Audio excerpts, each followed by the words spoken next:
কত দূর আনতে পারেন? এই চোয়ালকে এরকম এখানে এই জায়গায় ঠেকায়া দেন।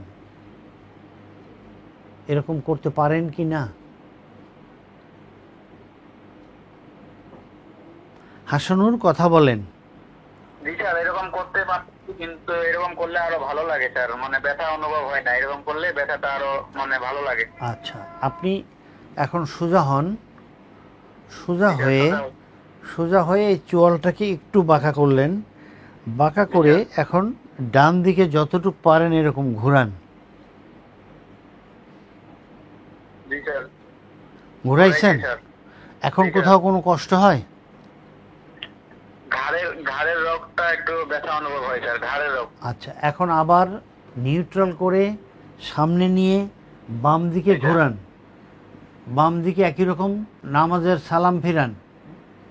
জি স্যার, একই রকম ব্যথা অনুভব হয় আচ্ছা, স্যার। আপনার চিকিৎসার কথা বলছি, আপনি ভালো করে শুনেন। জি স্যার, এবং বলেন।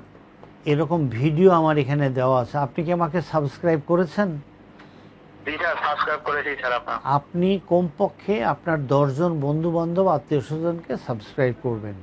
সম্মানিত দর্শক শ্রোতা, আপনাদের জন্য বলছি যারা আমাদের সাবস্ক্রাইবার, আপনাদেরকে জোর অনুরোধ করছি, আপনারা যারা অলরেডি আমাদেরকে সাবস্ক্রাইব করছেন, আপনারা কমপক্ষে 10 জন বন্ধু বান্ধব আত্মীয় স্বজনকে আজকে থেকে আবার সাবস্ক্রাইব করে দেন প্লিজ। ঠিক আছে দর্শক, আমরা এখন উত্তর দিচ্ছি হাসানুরের উত্তরের জন্যে প্রথম হাসানুর 1 পোয়া নারকেল তেল নিতে হবে, তার মধ্যে 10 কোয়া রসুন একদম চিকন করে কেটে দিয়ে এটাকে তেলে গরম করবেন। আস্তে আস্তে গরম করার পর যখন এটা লাল লাল হবে তখন একটা পাত্রে ঢেলে রাখবেন।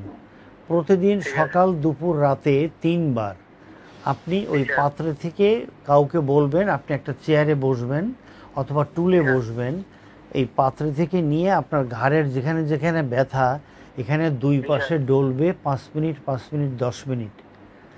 এরপরে আপনি এখানে ঠান্ডা সেক দেবেন। ঠান্ডা সেক দেওয়ার জন্য কানটাকে ঢেকে নেবেন যাতে কানের এই জায়গায় না লাগে। একটা ঠান্ডা সেকটা কিভাবে দেবেন? আপনি একটা টাওয়াল নেবেন, টাওয়ালটাকে ভাঁজ করে পানিতে ভিজাবেন, ভিজিয়ে হালকা চিপে পলিথিনে নিয়ে নর্মাল ফ্রিজে রাখেন। ওখান থেকে বের করে প্রতিদিন সকাল দুপুর রাতে আপনি এই ঠান্ডা সেকটা দেবেন 10 মিনিট তেলের উপরে।